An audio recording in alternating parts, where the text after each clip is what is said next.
Hello friends, मैं आपका दोस्त शिवा एक बार फिर से आपका अपने चैनल ESMR शिवा में हार्दिक अभिनंदन करता हूं।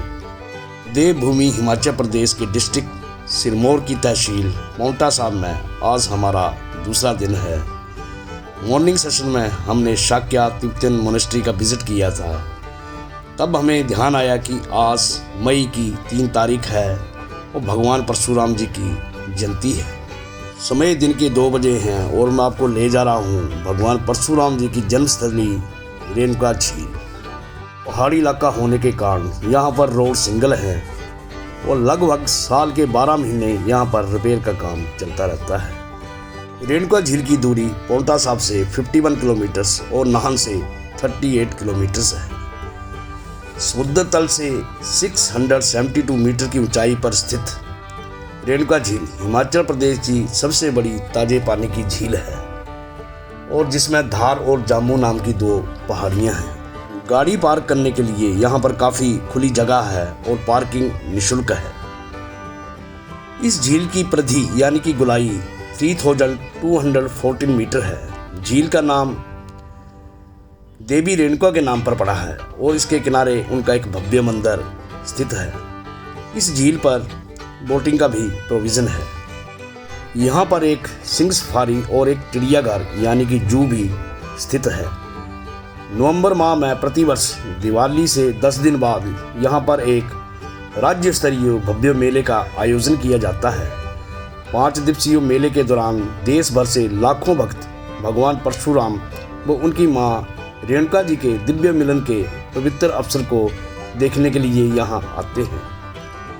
रेणुका वही जगह है जहाँ भगवान विष्णु के छठे स्वरूप परशुराम का जन्म हुआ था। कहते हैं कि महर्षि जमदग्नि और उनकी पत्नी भगवती रेणुका जी ने झील के साथ लगती चोटी तांबे का टिब्बा में सदियों तक तपस्या की थी। इस झील का आकार एक लेटी हुई स्त्री की देह के समान है जो इसे अद्भुत व अनोखा बनाता है। झील का स्त्री रूप देखने के लिए यहाँ से 8 किलोमीटर ऊपर जामू चोटी पर जाना पड़ता है जहाँ से इस झील का आकार लेटी हुई स्त्री की देह के समान दिखाई देता है। कहते हैं कि आज भी भगवान परशुराम की माता रेणुका जी इस झील में निवास करती हैं। रेणुका झील की उत्पत्ति के बारे में बहुत सी मान्यताएं हैं।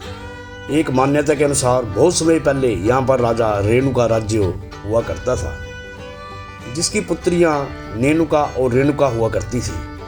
एक दिन राजा ने अपनी दोनों पुत्रियों से प्रश्न किया कि वो किसका दिया हुआ खाती है, जिसके जवाब में नेनुका ने कहा कि वह अपने पिता यानी कि राजा का दिया हुआ खाती है, जबकि रेणुका ने जवाब दिया कि वो भगवान का दिया हुआ और अपने नसीब का खाती है। रेणुका के जवाब से अहंकारी राजा ने क्रोधित होकर रेणुका को सबक सिखाने के उद्देश्य से अपनी बड़ी पुत्री नेनुका की शादी बड़ी धूमधाम से एक पराक्रमी राजा सहस्रबाहु से कर दी और छोटी पुत्री रेणुका की शादी एक सीधे साधे तपस्वी ऋषि जमदग्नि से कर दी। राजसी ठाठवाड़ से पली बड़ी होने के बावजूद रेणुका ने ऋषि जमदग्नि को अपना पति परमेश्वर स्वीकार किया और तन मन से उनकी सेवा करने लगी। यहाँ पर लगभग एक जैसे 3 बड़े और भव्य आश्रम हैं।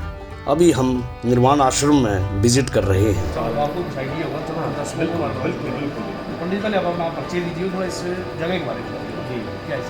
मेरा नाम पंडित सोम शास्त्री है और बेसिकली मैं भी पहले तहसील रेणुका जी पढ़ती थी। अब इसीलिए भटकी सिंगड़ा होगी नौलहाट, तो नौलहाट तहसील के अंतर्गत आता हूँ। ये हमारा रेणुका जी के नाम से प्रसिद्ध तीर्थ है और भगवान परशुराम जी की ये जन्मस्थली यहाँ से थोड़ी सी 2-3 किलोमीटर जी जामू कोटी के नाम से जामू या थोड़ा सा ऊपर पर यहाँ जो है उन्होंने तपस्या की थी। के साथ ही जब यहाँ से आप पार हो जाएंगे भगवान परशुराम जी का मंदिर भी है और साथ ही माता रेणुका का मंदिर भी है। रेणुका जी इनकी माता हुई परशुराम जी? रेणुका जी इनकी माता जी हुई और इनकी पिता जो ऋषि जमदग्नि है। यहाँ पर एक पर्वत है टोप्पे के नाम से, टोप्पे पर? हाँ, टोप्पे पर गाड़ी जाती है वहाँ पर। काफ़ी हाइट है, अबाउट 9000 होना चाहिए। तो वहाँ भी जरूर जाना, बहुत अच्छी लोकेशन है। करेंगे, विजिट करेंगे। हाँ, वहाँ का विजिट करो आप। बाकी ये भगवान नारायण के अवतार है परशुराम जी, और हमारा सौभाग्य है कि हमारे सिरमौर में एक शिवगुरु महाराज शंकर के अवतार और दूसरे नारायण जी के अवतार, तो ये रेणुका तीर्थ के नाम से प्रसिद्ध है। ये निर्वाण अखाड़े के महाराज जी हैं। यहाँ पर बहुत से श्रद्धालु लाइन में लगकर अपनी बारी आने पर इनके पैर दबाकर इनसे आशीर्वाद लेते हैं।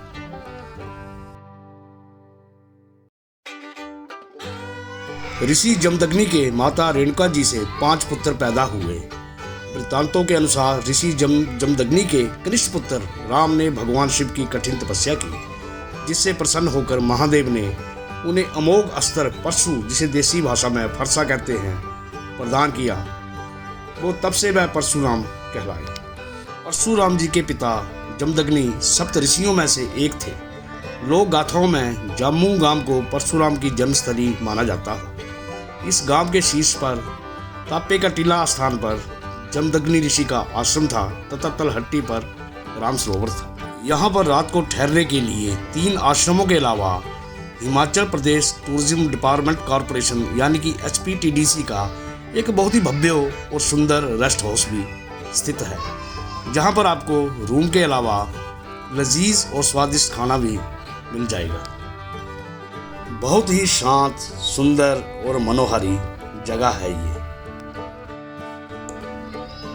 ठहरने के लिए यहाँ पर अलग अलग कैटेगरी के रूम्स अवेलेबल हैं, जिनके चार्जेस आप वीडियो को पॉज करके देख सकते हैं।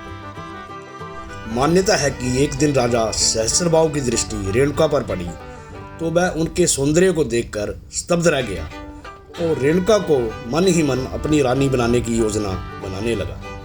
अपने षड्यंत्र के तहत एक दिन वह चुपचाप ऋषि जमदग्नि के आश्रम पहुंचा और धोखे से ध्यानमग्न ऋषि का वध कर दिया। उसके बाद वह रेणुका का चीर हरण करने के लिए उसकी तरफ बढ़ा।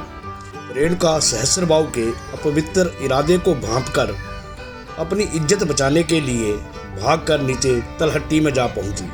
सहस्त्रबाहु रेणुका का पीछा करते हुए उसके पीछे पीछे दौड़ा, मगर इससे पहले कि वह रेणुका को पकड़ पाता, एकाएक धरती फटी और रेणुका उसमें समा गई। रेणुका के धरा में समाते ही पानी की धाराएं फूट पड़ी और देखते ही देखते इस स्थान ने एक झील का रूप धारण कर लिया और तभी से ये झील रेणुका के नाम से प्रसिद्ध हो गई। बहुत सारे नवविवाहित जोड़े भी यहाँ पर माता से आशीर्वाद लेने के लिए पहुँचते हैं। अभी हम जा रहे हैं माता रेणुका देवी और भगवान परशुराम के मंदिर। यहाँ पर भी गाड़ियों की पार्किंग के लिए काफ़ी खुला स्थान उपलब्ध है।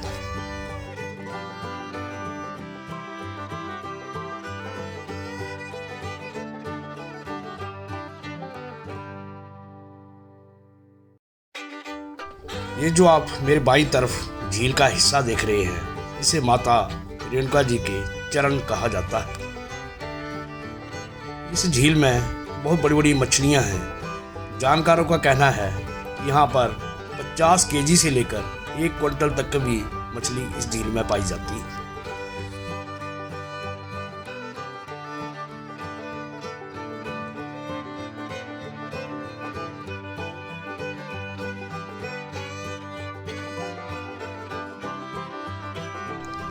जब परशुराम सहस्त्रबाहु का वध करके रेणुका के पास लौटे थे तो रेणुका जी झील से निकली, उनका अभिवादन किया और प्रतिवर्ष उसी दिन आने का वचन दिया। ये दीपावली के 10 दिन बाद पड़ने वाली द्वादशी के दिन होता है। उस दिन हजारों श्रद्धालु अपने अपने देवताओं के साथ माँ और बेटे के मिलन की बधाई देने के लिए रेणुका में पहुँचते हैं।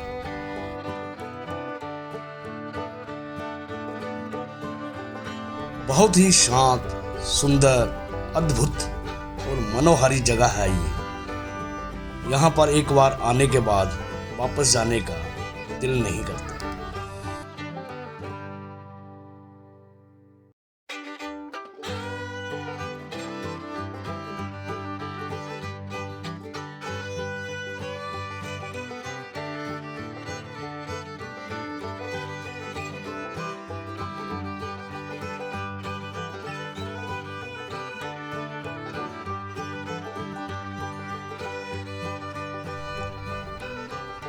ये वो शिला है जिस पर बैठकर भगवान परशुराम ने कठिन तपस्या की थी।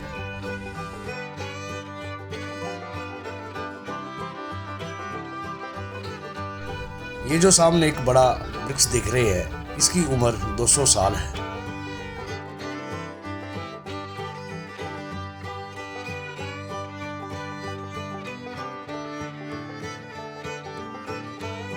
ये भगवान परशुराम जी का मंदिर है और इसमें इनकी एक बहुत ही भव्य और सुंदर प्रतिमा स्थापित है। यहाँ पर मंदिर के प्रसाद के तौर पर हमें एक पका हुआ नारियल, एक चुनरी, एक सिक्का और कुछ कच्चे चावल के दाने मिले।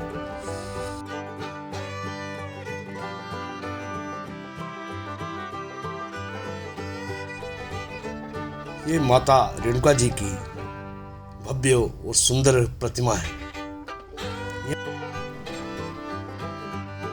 ये माता रेणुका और भगवान परशुराम जी के मंदिर के मुख्य पुजारी हैं। क्योंकि आज परशुराम जयंती है, यहाँ पर शाम को एक भव्य समारोह का आयोजन किया जाना है। यहाँ पर उसी की तैयारियां चल रही है।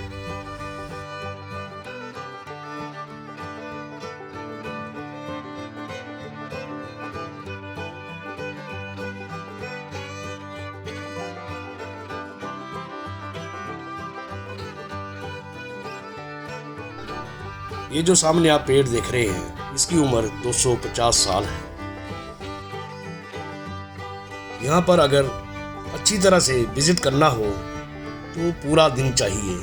अगर आप कभी यहाँ आने का प्लान बनाएं तो यहाँ पर पूरे दिन के लिए आएं, और रात को अगर आप यहाँ पर स्टे करते हो तो और भी ज़्यादा बेहतर होगा।